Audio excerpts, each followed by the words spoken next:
Hello everyone. आज के इस वीडियो में आपका स्वागत है। और आज के इस वीडियो में हम ड्राइंग का जो आपका पहला चैप्टर है उसका ऑब्जेक्टिव क्वेश्चन देखेंगे और इसी चैप्टर में हम इस पहले चैप्टर को समाप्त कर देंगे। तो जब तक सब लोग जुड़ते हैं तब तक कुछ डिस्कस करते हैं और आपको बता देते हैं कि हम पीडीएफ कब देंगे और ये पूरा ड्राइंग आपका कब खत्म होगा। उसके बाद हम ऑब्जेक्टिव क्वेश्चन स्टार्ट करते हैं, तब तक शायद कुछ लोग और जुड़ जाएँ। देखिए, हमने आईएमआरई सब्जेक्ट ख़त्म कर दिया, लेकिन उसका पीडीएफ आप लोगों को टेलीग्राम पर अभी तक नहीं मिला होगा। क्यों? क्योंकि हमने वहाँ पर टेलीग्राम पर पीडीएफ प्रोवाइड नहीं किया गया है। रीज़न क्या है? रीज़न ये है कि जैसे कि हमने कई वीडियो बनाए हैं आईएमआरई सब्जेक्ट पर, तो हर वीडियो में अलग अलग पीडीएफ है। तो हम अगर ऐसे पीडीएफ देंगे तो कम से कम 20 या 25 पीडीएफ हो जाएंगे। तो बार हर पीडीएफ को खोल के पढ़ना आप लोगों के लिए मुश्किल होगा। इसलिए हमने आपको पहले ही बता दिया कि 3 प्रैक्टिस सेट लाएंगे और उसी 3 प्रैक्टिस सेट में तीनों चैप्टर का ऑब्जेक्टिव क्वेश्चन होगा। तो जो पीडीएफ है आपको हम तो ये पीडीएफ जो है आपको हम 5 जुलाई को हम टेलीग्राम पर देंगे। 3 पार्ट में देंगे, practice set 1, practice set 2, practice set 3। तो इसी प्रकार हम ड्राइंग का भी पीडीएफ आपको देंगे। ये मत सोचिए कि वीडियो बना रहे हैं तो पीडीएफ नहीं देंगे, क्योंकि एग्जाम टाइम में जो है पीडीएफ बहुत ही हेल्पफुल होता है पढ़ने के लिए। तो जब ये अगर ये 10 जुलाई तक हम टारगेट रखे हैं, अगर एक दिन में हम 3 या 4 क्लास लेते हैं तो हो सकता है 10 जुलाई तक ये खत्म हो जाए। तो जैसे ये ड्राइंग 10 जुलाई तक खत्म होता है या नहीं भी होता है, तो हम 12 या 13 जुलाई को आपको सारे चैप्टर के नेम डालकर पीडीएफ आपको दे देंगे। और जो बाकी के 5 दिन बचेगा, मतलब कि 10 से 15 तक आपका जो यूडबलई बचा है, 10 से 15 तक जो आपका यूडबलई बचा है उसको हम ख़त्म करेंगे और उसका पीडीएफ जो है तुरंत ही दे देंगे। लेक्चर के बाद ही उसका पीडीएफ दे देंगे, क्योंकि बाद में हमको टाइम नहीं मिलेगा। और आपका एग्ज़ाम जो है वो है 22 जुलाई से स्टार्ट है शायद। और पहला पेपर जो है आपका ड्राइंग ही है। तो 15 से 22 जुलाई तक हम अपनी पढ़ाई करेंगे, केवल उसमें हम रिवीजन करेंगे, कोई वीडियोस वगैरह नहीं बनाएंगे। तो ये टारगेट है कि 10 तारीख तक आपका ड्राइंग ख़त्म करना है और 10 से 15 के बाद यूडबलई ख़त्म करना है। उसके बाद मुझे अपना पढ़ाई करना है। तो अब शुरू करते हैं ऑब्जेक्टिव क्वेश्चन इस चैप्टर का, और इसी चैप्टर में हम इसको ख़त्म कर देंगे। तो चलिए देखते हैं। अब शुरू करते हैं। जो लोग पिछला वीडियो देख चुके होंगे उनको पता होगा कि पिछले वीडियो में हमने थ्योरी भी बताया था और ऑब्जेक्टिव भी कराया था। देखिए, जो भी हम वीडियो बनाएंगे उसमें आपको ज़्यादातर हम ऑब्जेक्टिव क्वेश्चन कराएंगे, क्योंकि टाइम कम है। तो और बीच बीच में रिमेंबर पॉइंट रहेंगे, वो आपको याद करना होगा। तो पिछले वीडियो में हमने 20 क्वेश्चन डिस्कस कर लिए थे, जो आपका इंडक्शन मोटर है और DOL स्टार्टर है। तो उसके ऊपर जितने भी ऑब्जेक्टिव क्वेश्चन थे हमने उसको डिस्कस कर लिया था। तो अब इस वीडियो में क्वेश्चन नंबर 21 से स्टार्ट करते हैं। तो देखिए, क्वेश्चन नंबर 21 क्या कर रहा है कि ओवरलोड रिले का कार्य है। पहला ऑप्शन है ओवरलोड कंडीशन में मोटर को खराब होने से बचाना। दूसरा ऑप्शन है शॉर्ट सर्किट से रक्षा। तीसरा है मोटर को ऑन करना। और चौथा है इनमें से कोई नहीं। तो जल्दी से आप लोग इसका आंसर दे दीजिए कि ओवरलोड का कार्य क्या होता है। इसका आंसर जल्दी से दे दीजिए। इसमें जो है आपका पहला वाला ऑप्शन जो है सही है। ओवरलोड कंडीशन में मोटर को खराब होने से बचाना, यही ओवरलोड का कार्य होता है एक स्टार्टर में। अब हम नेक्स्ट क्वेश्चन देखते हैं। अगला क्वेश्चन है MCB है। कुछ इसी प्रकार के क्वेश्चन आपके एग्जाम में भी पूछे जाएंगे जहां तक उम्मीद है, क्योंकि पहला चैप्टर में सब ड्राइंग को मतलब छापना है, तो उसमें तो छाप तो नहीं सकते ऑनलाइन एग्जाम में। तो इसी प्रकार के क्वेश्चन पूछे जा सकते हैं। MCB है, पहला ऑप्शन है मास्टर सर्किट ब्रेकर।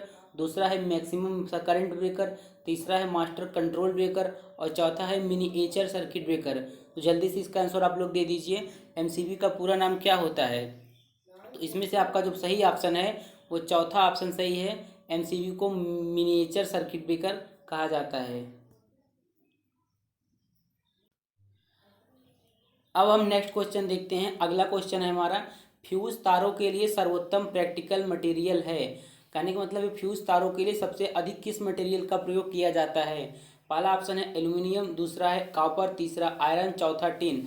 तो जल्दी से इसका आंसर दीजिए, कौन सा ऑप्शन सही है। इसमें फ्यूज तार के लिए हम किस मटेरियल का प्रयोग करते हैं, इसका आंसर आप सब लोग दीजिए। फ्यूज तारों के लिए सर्वोत्तम प्रैक्टिकल मटेरियल है, इसमें आपका दूसरा ऑप्शन सही है। कॉपर का इस्तेमाल करते हैं हम सबसे ज़्यादा फ्यूज तारों के लिए।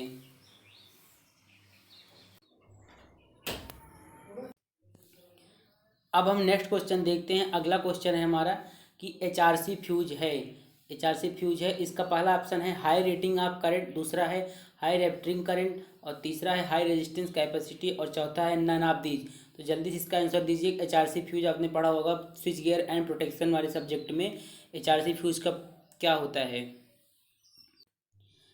इसका आंसर जल्दी से दीजिए। तो इसमें से जो आपका सही ऑप्शन है वो हाई रैप्टरिंग कैपेसिटी होता है, HRC फ्यूज होता है। अब हम नेक्स्ट क्वेश्चन देखते हैं। अगला क्वेश्चन है आपका 25वां नंबर क्वेश्चन है, करा कि कॉन्टैक्टर किस सिद्धांत पर कार्य करता है। देखिए आपको बताए थे कॉन्टैक्टर हम कि कॉन्टैक्टर क्या होता है। कॉन्टैक्टर एक इलेक्ट्रिकली स्विच होता है, वो सर्किट को ऑन या ऑफ करता है। तो इसमें पहला ऑप्शन है कॉन्टैक्टर किस सिद्धांत पर कार्य करता है।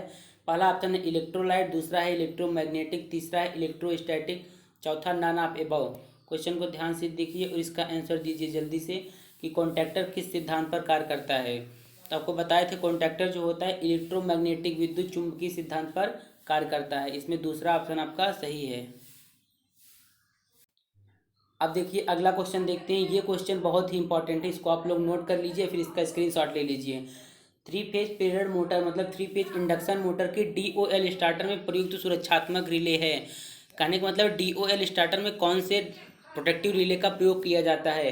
पहला ऑप्शन है बकोल्ज रिले, दूसरा है थर्मल रिले, तीसरा है 1 एंड 2 मतलब दोनों रिले, और चौथा है नन ऑफ एबव। तो जल्दी से इसका आंसर दीजिए। 3 फेज पीरियड मोटर की DOL स्टार्टर में प्रोटेक्टिव रिले कौन सा प्रयोग होता है। इसमें जो सही ऑप्शन है आपका दूसरा ऑप्शन सही है, थर्मल रिले का प्रयोग किया जाता है। अब देखिए जैसा कि पहले ही बता दिया था कि ऑब्जेक्टिव क्वेश्चन के बीच में कुछ रिमेंबर पॉइंट रहेंगे जो आपके लिए बहुत ही महत्वपूर्ण होगा। तो रिमेंबर पॉइंट देखते हैं स्टार डेल्टा स्टार्टर पर। इसका मतलब आगे के जो क्वेश्चन आएंगे वो स्टार डेल्टा स्टार्टर से संबंधित होंगे। देखिए स्टार डेल्टा स्टार्टर का मतलब आप समझते होंगे, मशीन वाले चैप्टर में आपने पढ़ा होगा कि स्टार डेल्टा स्टार्टर क्या होता है। देखिए इसमें क्या होता है, जब मोटर स्टार्ट होती है तब जो कनेक्शन होता है आपका स्टार में होता है, और जब मोटर अपने RPM की 80% पर मतलब कि जब यह कुछ स्पीड प्राप्त कर लेती है मतलब 80% अपने RPM पर आ जाती है, तब स्टार से यह डेल्टा में शिफ्ट हो जाती है। यही होता है स्टार डेल्टा स्टार्टर। मतलब कि पहले जो मोटर आपका रहेगी पहले स्टार कनेक्शन में रन करेगी, इसके बाद थोड़ी देर बाद जब RPM उसका 80% हो जाएगा तो वह रनिंग कंडीशन में डेल्टा में चलने लगती है। और इसका मुख्य काम जो होता है कि मोटर का स्टार्टिंग करंट कम करना और मोटर को सुरक्षापूर्वक चलाना। तो ये 3 थे आपके रिमेंबर पॉइंट, इसको आप याद करिए। और अब आगे के ऑब्जेक्टिव क्वेश्चन देखते हैं।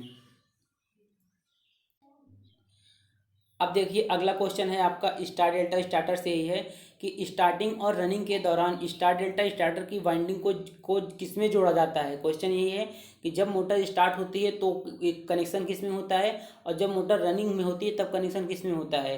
तो पहला ऑप्शन है स्टार डेल्टा, दूसरा है डेल्टा डेल्टा, तीसरा स्टार स्टार, चौथा है डेल्टा स्टार।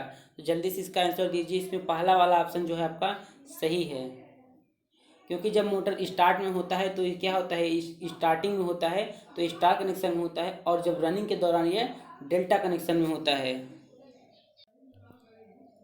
अब हम नेक्स्ट क्वेश्चन देखते हैं। अगला क्वेश्चन है हमारा 28वां नंबर का है कि एक स्टार डेल्टा स्टार्टर के साथ एक इंडक्शन मोटर स्टार्ट करने का नुकसान यह है कि मतलब कि अगर हम इंडक्शन मोटर को स्टार डेल्टा स्टार्टर से स्टार्ट करते हैं तो इसका क्या डिसएडवांटेज है।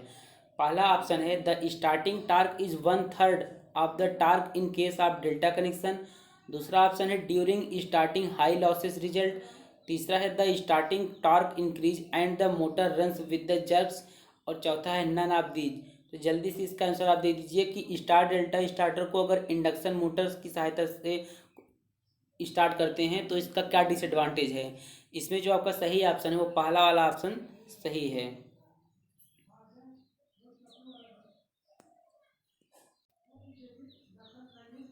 अब हम नेक्स्ट क्वेश्चन देखते हैं। नेक्स्ट क्वेश्चन है 29वां नंबर क्वेश्चन कर रहा है कि इंडक्शन मोटर के स्टार डेल्टा स्टार्टर में स्टेटर में प्रतिरोध डाला जाता है, फिर दूसरा है स्टेटर पर कम वोल्टेज लगाया जाता है, तीसरा है रोटर में प्रतिरोध डाला जाता है, और चौथा है अप्लाइड वोल्टेज पर stator phase is 57.7% of the line voltage. जब आपने स्टार डेल्टा स्टार्टर पढ़ा होगा तो उसमें ये चीज़ मेंशन किया जरूर होगा 57.7%, क्योंकि जब स्टेटर फेस पर अप्लाई वोल्टेज जो होता है जो वो 57.7% होता है किसके, लाइन वोल्टेज का। तो इसमें से जो आपका सही ऑप्शन है वो चौथा वाला ऑप्शन आपका करेक्ट है। अब हम नेक्स्ट क्वेश्चन देखते हैं। हमारा अगला क्वेश्चन है 30वां नंबर क्वेश्चन क्या कह रहा है कि स्टार्टर का प्रयोग 3 फेज इंडक्शन मोटर को शुरू करने के लिए किया जाता है, जिसे आगे और पीछे की दिशाओं में बार बार शुरू करने और संचालन की आवश्यकता होती है। इसका मतलब ये है कि स्टार्टर का प्रयोग हम 3 फेज इंडक्शन मोटर के लिए करते हैं, लेकिन अगर हमको ज़रूरत है कि इसको हम फॉरवर्ड में और रिवर्स डायरेक्शन में क्या करें, रिवर्स फॉरवर्ड और रिवर्स डायरेक्शन में करना हो, तो हम किस स्टार्टर का प्रयोग करते हैं। पहला है DOL स्टार्टर, दूसरा है स्टार डेल्टा, तीसरा ऑटो ट्रांसफार्मर, चौथा रिड्यूस्ड वोल्टेज। क्वेश्चन को देखिए और जल्दी से इसका आंसर कीजिए। क्वेश्चन यही कर रहा है कि अगर हम जो है कि अगर हमें फॉरवर्ड एंड रिवर्स डायरेक्शन की आवश्यकता हो तो हम किस स्टार्टर का प्रयोग करते हैं। तो इसमें जो आपका सही ऑप्शन है पहला ऑप्शन सही है, हम DOL स्टार्टर का प्रयोग करते हैं। अब हम अगला क्वेश्चन देखते हैं। अगला क्वेश्चन है एक प्रेरण मोटर की गति निर्भर करती है, इंडक्शन मोटर जो हो गया उसकी गति किस पर निर्भर करती है। इसके लिए 4 ऑप्शन दिए गए हैं। पहला ऑप्शन है स्टेटर पोल की संख्या पर, दूसरा है स्टेटर सप्लाई फ्रीक्वेंसी पर, तीसरा है इनपुट वोल्टेज टू स्टेटर पर, और चौथा है ऑल ऑफ अबव। तो आपने पढ़ा होगा कि इंडक्शन मोटर की स्पीड को कैसे कंट्रोल करते हैं हम, नंबर ऑफ पोल को चेंज करके। तो पहला ऑप्शन सही है। दूसरा ऑप्शन है स्टेटर सप्लाई फ्रीक्वेंसी को चेंज करके, ये भी सही है। और तीसरा है इनपुट वोल्टेज टू स्टेटर, ये भी सही है। इसलिए इसमें आपका तीसरा ऑप्शन जो है वो चौथा ऑप्शन जो है करेक्ट है। अब हम अगला क्वेश्चन देखते हैं। 32 नंबर क्वेश्चन है, कराए कि इंडक्शन मोटर के अधिक गर्म होने का कारण हो सकता है। पहला ऑप्शन है ओवरलोडिंग, दूसरा है लॉस ऑफ वेंटिलेशन, तीसरा है लो सप्लाई वोल्टेज, चौथा है एनी ऑफ अबव। तो ये क्वेश्चन बिल्कुल भी ईजी है। आपने पढ़ा होगा इंडक्शन मोटर को, उसमें पढ़ा होगा इंडक्शन मोटर के हीट होने का क्या कारण है। तो इसका आंसर हम नहीं देंगे, आप लोग इसका आंसर कमेंट सेक्शन में जाके दीजिए कि इसका कौन सा ऑप्शन सही होगा। इंडक्शन मोटर मतलब कब अधिक गर्म होने का कौन सा कारण हो सकता है। अब हम नेक्स्ट क्वेश्चन देखते हैं। अब हमारा जो नेक्स्ट क्वेश्चन है वो क्या है, 33वां नंबर क्वेश्चन है कि आईसीटीपी है। तो आप सोच रहे होंगे कि कॉन्टैक्टर कंट्रोल सर्किट चैप्टर में आईसीटीपी कहीं दिया ही नहीं है। तो आपको बता दें कि जो कॉन्टैक्टर कंट्रोल सर्किट चैप्टर है आप उसमें स्टार्टर पढ़ेंगे। स्टार्टर में जो आपको देखिए प्रयोग होता है मेन स्विच, स्टार्टर में स्विच का भी प्रयोग होता है शॉर्ट सर्किट से सुरक्षा के लिए। तो उस स्विच में हम कौन प्रकार स्विच का प्रयोग करते हैं, वही एक प्रकार के स्विच है आईसीटीपी। तो वही पूछ रहा है कि आईसीटीपी है। पहला ऑप्शन है iron clad triple pole switch, दूसरा ऑप्शन है induction control triple pole switch, तीसरा है iron control tabbing pole switch, चौथा है नन ऑफ अबव। तो आईसीटीपी का जल्दी से इसका आंसर कीजिए, इसका पूरा नाम क्या होता है। तो आपको बता दें इसमें से पहला ऑप्शन आपका सही है, आईसीटीपी जो है iron clad triple pole switch होता है। मेरे ख्याल से कि ये आयरन क्लैड जो ट्रिपल पोल स्विच है यह आपका स्टार डेल्टा स्टार्टर में प्रयोग होता है। शायद कंफर्म नहीं है लेकिन स्टार डेल्टा स्टार्टर में ही प्रयोग होता है ये। देखिए अब हम अगला क्वेश्चन देखते हैं। अगला क्वेश्चन है कि एक छोटे प्रेरण मोटर को स्टार्ट करने के लिए आईसीटीपी स्विच के बजाय डीओएल स्टार्टर का प्रयोग क्यों करते हैं। तो मतलब कि हम मोटर को स्टार्ट करने के लिए आईसीटीपी स्विच का भी प्रयोग किया जा सकता है, लेकिन हम उसके स्थान पर डीओएल स्टार्टर का प्रयोग क्यों करते हैं। तो पहला ऑप्शन है यह ओवरलोड और अंडर वोल्टेज से सुरक्षा प्रदान करता है, दूसरा ऑप्शन है स्टार्टिंग करंट को कम करता है, तीसरा ऑप्शन है स्टार्टिंग करंट को बढ़ा देता है, और चौथा है पावर फैक्टर और दक्षता को इम्प्रूव करता है। तो जल्दी से इसका आंसर कीजिए आप लोग। जो आपका आईसीटीपी के बजाय डीओएल स्टार्टर प्रयोग करते हैं वो इसलिए करते हैं क्योंकि ये क्या करता है ओवर वोल्टेज और ओवरलोड और अंडर वोल्टेज से सुरक्षा प्रदान करता है, इसलिए इसमें आपका पहला ऑप्शन जो है वो करेक्ट है। अब हम अगला क्वेश्चन देखते हैं। अगला क्वेश्चन है 35वां नंबर, मेन स्विच का कार्य होता है। जो स्टार्टर में आपका मेन स्विच लगता है, मेन स्विच के रूप में हम एमसीबी, एमसीसीबी, आईसीटीपी इन सब स्विच का प्रयोग करते हैं। तो मेन स्विच का कार्य क्या होता है, मोटर की मुख्य सप्लाई को जोड़ना व बंद करना, करंट के मान को बढ़ाना, स्पीड कंट्रोल करना, इनमें से कोई नहीं। तो जो मेन स्विच का कार्य होता है मोटर के मुख्य सप्लाई को जोड़ना व बंद करना। पहला ऑप्शन इसमें सही है। अब यहाँ पर बीच में एक रिमेंबर पॉइंट है, आप लोग इसको याद कर लीजिए। वो आपको फ्यूज, जो स्टार्टर में आपका फ्यूज प्रयोग होता है उससे रिलेटेड ये क्वेश्चन इससे आ सकता है कि जो मेन स्विच होता है उसके लिए हम 15 एम्पियर, 30 एम्पियर, 50, 100, 300 व 500 वोल्ट ग्रेडिंग के HRC फ्यूज का प्रयोग करते हैं। ध्यान रखिए, जो कि मेन स्विच के लिए हम इस रेटिंग एम्पियर के फ्यूज और 500 वोल्ट ग्रेडिंग के HRC फ्यूज का प्रयोग करते हैं। अब हम नेक्स्ट क्वेश्चन देखते हैं। नेक्स्ट क्वेश्चन है आपका कि मोटर के वितरण बोर्ड में लगा होता है। पहला ऑप्शन है फ्यूज, दूसरा बस बार, तीसरा ELCB मतलब अर्थ लीकेज सर्किट ब्रेकर, और चौथा है ऑल ऑफ एबव। तो इसके लिए सबसे पहले आपको पता होना चाहिए कि मोटर का डिस्ट्रीब्यूशन बोर्ड क्या होता है। तो जो मोटर का डिस्ट्रीब्यूशन बोर्ड होता है, एक मतलब कि मोटर को कंट्रोल करने के लिए बोर्ड होता है, उस पर सभी इक्विपमेंट लगे होते हैं। तो वही पूछ रहा है कि मोटर के वितरण बोर्ड पर क्या क्या लगा होता है।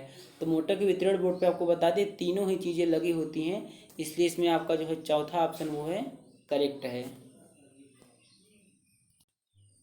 अब हम नेक्स्ट क्वेश्चन देखते हैं। हमारा अगला क्वेश्चन है कि कॉन्टैक्टर के कॉइल टर्मिनल को ऊर्जित मतलब एनर्जाइज करने के लिए सप्लाई देते हैं। तो आपको पता होगा कॉन्टैक्टर के जो आपके दो प्रकार के टर्मिनल होते हैं, पावर टर्मिनल और कंट्रोल टर्मिनल। जो आपका कॉइल टर्मिनल होता है वहाँ से हम क्या करते हैं, कॉन्टैक्टर को सप्लाई देते हैं, तब जाके जो आपका कॉन्टैक्टर है वो ऊर्जित होता है। सप्लाई देने के लिए 2 पॉइंट बने होते हैं, पहले का नाम होता है A1 और दूसरे का नाम होता है A2। तो इसको कितनी सप्लाई दी जाती है। पहला ऑप्शन है 220 वोल्ट, दूसरा 440 वोल्ट, तीसरा 220 वोल्ट या 440 वोल्ट, और चौथा है इनमें से कोई नहीं। ये क्वेश्चन बहुत इजी है, जल्दी से आप लोग इसका आंसर करिए। इसमें आपका तीसरा ऑप्शन जो है वो सही है। 220 वोल्ट या 440 वोल्ट की सप्लाई दी जाती है कॉन्टैक्टर के कॉइल टर्मिनल को ऊर्जित करने के लिए।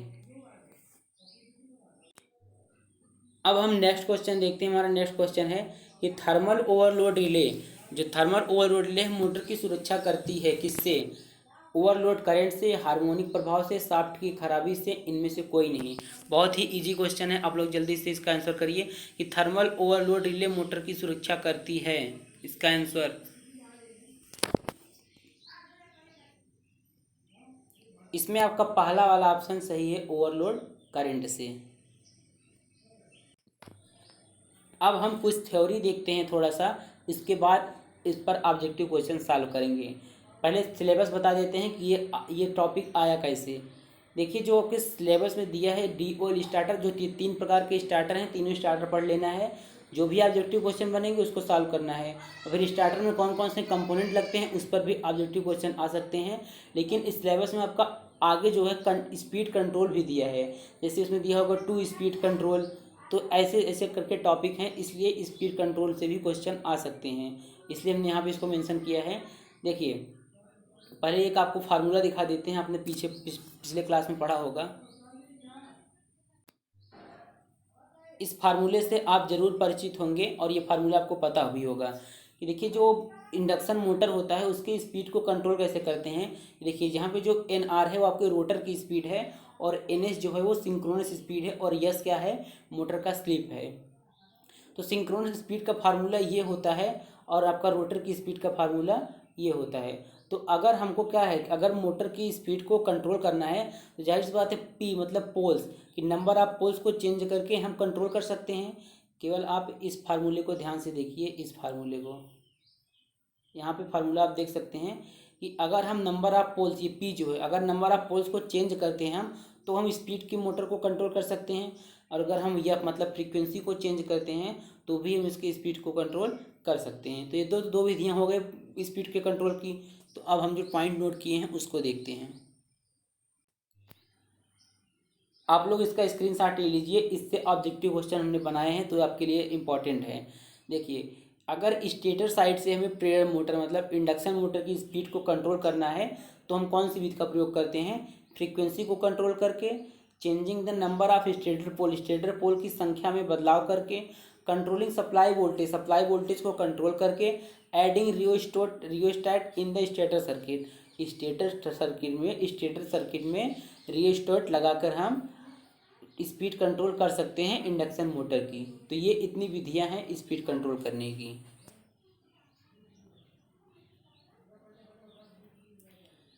अब देखिए, अगर हमको रोटर साइड से स्पीड कंट्रोल करना हो तो अगर रोटर साइड से स्पीड कंट्रोल करना है तो हम रोटर साइड में एक एक्सटर्नल प्रतिरोध लगा देते हैं और इसको स्पीड को कंट्रोल करते हैं, या फिर इसके लिए कैस्केड कंट्रोल मेथड भी प्रयोग किया जाता है। अब देखिए ऑब्जेक्टिव क्वेश्चन में आ जाएगा कि कैस्केड कंट्रोल मेथड का प्रयोग किस लिए किया जाता है, ऑप्शन दे देगा। तो जो उसका आंसर क्या होगा, आंसर ये होगा कि इंडक्शन मोटर के स्पीड कंट्रोल के लिए हम कैस्केड कंट्रोल मेथड का प्रयोग करते हैं। अब देखिए, हमने जो थ्योरी बताया आपको इसके पहले, उसी पर ही ऑब्जेक्टिव क्वेश्चन बताए हैं। थ्योरी थोड़ा सा रिमेंबर पॉइंट इसलिए बताते हैं ताकि आप लोग ऑब्जेक्टिव क्वेश्चन आसानी से सॉल्व कर सकें। तो 39 नंबर क्वेश्चन है, कह रहा है कि स्टेटर साइड से इंडक्शन मोटर के स्पीड कंट्रोल के लिए इस्तेमाल की जाने वाली विधि है। पहले आपको बता दिए VF कंट्रोल पहला ऑप्शन है, दूसरा है controlling number of stator poles to control NS, तीसरा है adding rheostat in stator circuit, चौथा है ऑल ऑफ दीज। तो आपको ये क्वेश्चन देख के ही पता चल गया होगा अगर आपने उस पॉइंट को नोट किया है अपने माइंड में।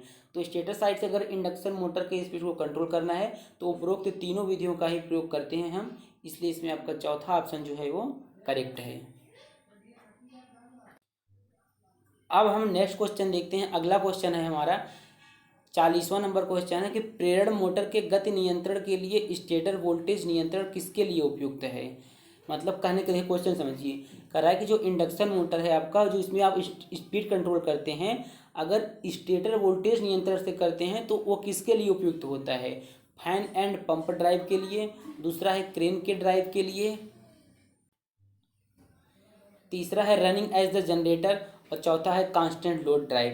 क्वेश्चन को फिर से समझते हैं कि जो इंडक्शन मोटर की स्पीड कंट्रोल के लिए हम स्टेटर वोल्टेज नियंत्रण प्रयोग करते हैं वो किसके लिए ज़्यादा उपयुक्त होता है। तो इसमें आपका पहला ऑप्शन सही है, फैन एंड पंप ड्राइव के लिए ये विधि जो होती है ज़्यादा सही होती है। अब हम अगला क्वेश्चन देखते हैं, बिल्कुल बेसिक सा क्वेश्चन है, क्योंकि वहाँ पे ये क्वेश्चन इसलिए लिए हैं क्योंकि फ्रीक्वेंसी से रिलेटेड बात की गई है स्पीड कंट्रोल में।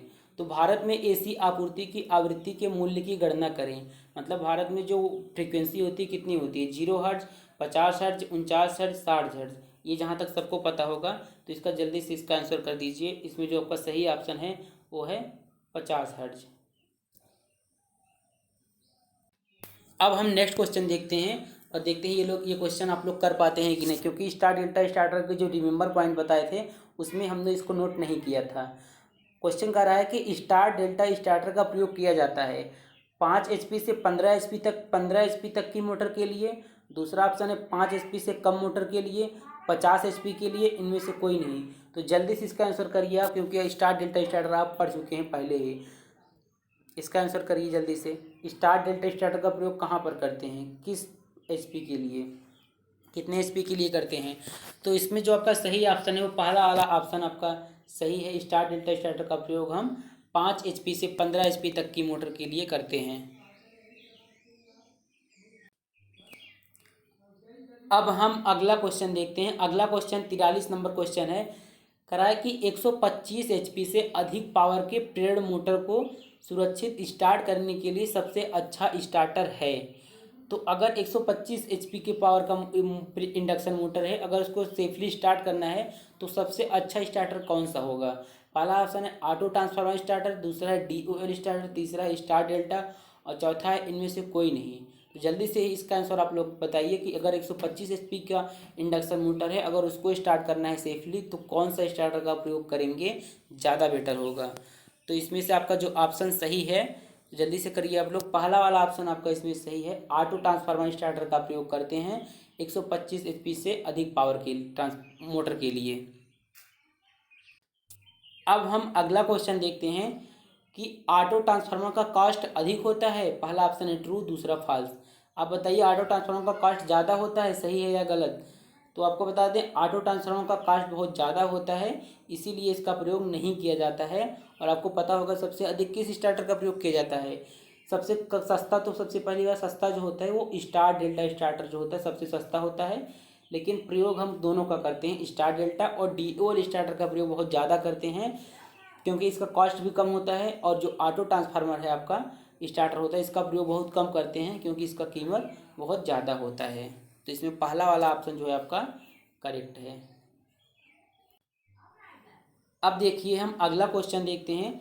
अगला क्वेश्चन है कि ऑटो ट्रांसफार्मर स्टार्टर के भाग हैं, मतलब जब ऑटो ट्रांसफार्मर स्टार्टर बनाया जाता है तो उसके कौन कौन से पार्ट हो सकते हैं। पहला है टाइम डिले रिले, दूसरा है थर्मल ओवरलोड रिले, तीसरा है इलेक्ट्रोमैग्नेटिक कॉन्टैक्टर, चौथा है उपरोक्त सभी। तो फिर से ऑप्शन देख लेते हैं कि ऑटो ट्रांसफार्मर की पार्ट की बात कर रहा है तो इसमें से पहला भी ऑप्शन सही है, टाइम डिले रिले का प्रयोग होता है, थर्मल ओवरलोड रिले का भी प्रयोग होता है, इसमें इलेक्ट्रोमैग्नेटिक कॉन्टैक्टर का भी प्रयोग होता है, इसलिए इसमें आपका चौथा ऑप्शन करेक्ट है। अब हम नेक्स्ट क्वेश्चन देखते हैं। अब ये क्वेश्चन भी बहुत इंपॉर्टेंट है। MCCB ये भी एक प्रकार का स्विच होता है और आपको बताएं कि स्टार्टर में स्विच का प्रयोग किया जाता है। तो MCCB है, पहला ऑप्शन है मोल्डेड केस सर्किट ब्रेकर, दूसरा है मेन कॉन्टैक्टर कंट्रोल ब्रेकर, तीसरा है minimum current control circuit breaker, चौथा है नन ऑफ एबव। तो जल्दी से इसका आंसर आप लोग करिए, क्वेश्चन देखिए और जल्दी से आंसर करिए कौन सा ऑप्शन सही होगा। MCCB है मोल्डेड केस सर्किट ब्रेकर या फिर मेन कॉन्टैक्टर कंट्रोल ब्रेकर। तो MCCB है इसका सही ऑप्शन है, पहला ऑप्शन सही है मोल्डेड केस सर्किट ब्रेकर। अब हम नेक्स्ट क्वेश्चन देखते हैं। अगला क्वेश्चन है कि RCCB है, आपको बता दें RCCB एक प्रकार का स्विच है और स्टार्टर में इसका प्रयोग किया जा सकता है। तो पहला ऑप्शन है आपका रेजिडुअल करंट सर्किट ब्रेकर, दूसरा है रेजिस्टेंस करंट सर्किट ब्रेकर, तीसरा है rotor current control circuit breaker. एक और ऑप्शन है उसको छोड़िए, आप तीन ही ऑप्शन में बताइए कौन सा ऑप्शन इसमें सही होगा। RCCB है, जल्दी से इसका आंसर करिए। तो RCCB है इसका पहला वाला ऑप्शन इसमें सही होगा, residual control circuit current circuit breaker. अब हम अगला क्वेश्चन देखते हैं। अगला क्वेश्चन बाद में देखेंगे, सबसे पहले देखते हैं रिमेंबर पॉइंट। आपको तीन चीज़ हमने बता दी है लेकिन उसके बारे में थोड़ा सा पता होना चाहिए है क्या। हमने आपको बताया RCCB इस पर भी क्वेश्चन एक बताया, MCCB पर भी, MCB पर भी। तो आपको शार्ट में बता देते हैं ये होते क्या हैं। पहला पॉइंट देखिए, RCCB जो होता है आपका MCB के साथ सीरीज में इसका हम प्रयोग करते हैं और ये क्या करता है ओवर करंट और शॉर्ट सर्किट करंट, ये याद रखिए ओवर करंट और शॉर्ट सर्किट करंट से सुरक्षा करता है। और दूसरा पॉइंट है आपका MCCB का प्रयोग जो होता है सर्किट की स्विचिंग करने के करते हैं और इसका प्रयोग जो होता है यह जो होता है ओवरलोड और शॉर्ट सर्किट फॉल्ट से सुरक्षा करता है। तीसरा पॉइंट है आपका MCB जो होता है एक प्रकार का ये भी इलेक्ट्रिकल स्विच होता है। जब सर्किट में करंट ज़्यादा हो जाता है तो MCB जो होता है अपने आप ट्रिप हो जाता है। एक प्रकार से कहिए कि फ्यूज को रिप्लेस करके MCB का प्रयोग किया जाता है। आपने घरों में ज़्यादा देखा होगा, MCB ही देखा होगा, तो फ्यूज को रिप्लेस करके MCB का प्रयोग किया गया है। अब हम अगला क्वेश्चन देखते हैं। अगला क्वेश्चन है 48वां नंबर क्वेश्चन कर रहा है कि फ्यूज रेटिंग को किसके रूप में व्यक्त किया जाता है। पहला ऑप्शन है करंट, दूसरा वोल्टेज, तीसरा VAR, चौथा KVA। तो ये भी स्टार्टर में प्रयोग किया जाना फ्यूज जो होता है। अगर आप फ्यूज परचेज करते हैं, बाई करते हैं तो उसको किस रेटिंग में मतलब कहेंगे कि इस रेटिंग का फ्यूज चाहिए, करंट में होना चाहिए कि वोल्टेज में कि VAR में या फिर KVA में। जल्दी से इसका आंसर दीजिए। इसका सही आंसर है आपका करंट। फ्यूज की रेटिंग जो होती है करंट में होती है, 15 एम्पियर, 20 एम्पियर इस प्रकार की रेटिंग में होता है। अब देखिए, अब हम अगला क्वेश्चन देखते हैं। अगला क्वेश्चन है 49 नंबर क्वेश्चन करा कि मोटर परिपथ में फ्यूज किसके विरुद्ध सुरक्षा प्रदान करता है। मतलब कि जब हम DOL स्टार्टर या कोई भी स्टार्टर प्रयोग करते हैं उसमें फ्यूज अगर लगाते हैं हम तो वह किससे सुरक्षा प्रदान करता है, ओवरलोड से, शॉर्ट सर्किट एंड ओवरलोड से, ओपन सर्किट, शॉर्ट सर्किट और ओवरलोड से, और चौथा है नन ऑफ एबव। तो आपको पहले ही हम बता दिए कि जो फ्यूज का प्रयोग करते हैं हम शॉर्ट सर्किट से और ओवरलोड से सुरक्षा के लिए करते हैं। तो इसमें से आपका जो दूसरा ऑप्शन है वो सही है। अब हम अगला क्वेश्चन देखते हैं। हमारा अगला क्वेश्चन है 50 नंबर क्वेश्चन है कि HRC फ्यूज किसके विरुद्ध सर्वोत्तम सुरक्षा प्रदान करते हैं। पहला ऑप्शन है ओवरलोड, दूसरा रिवर्स करंट, तीसरा ओपन सर्किट, चौथा है शॉर्ट सर्किट। तो जो आपका HRC फ्यूज है उसका सबसे अधिक सुरक्षा मतलब किससे प्रदान करता है, जल्दी से इसका आंसर दीजिए। कि ओवरलोड से सुरक्षा प्रदान करता है, कि रिवर्स करंट से, कि ओपन सर्किट से, या फिर शॉर्ट सर्किट से। इसका जो सही आंसर है वो है आपका चौथा ऑप्शन सही है। HRC फ्यूज आपका शॉर्ट सर्किट करंट से सबसे अधिक सुरक्षा प्रदान करता है।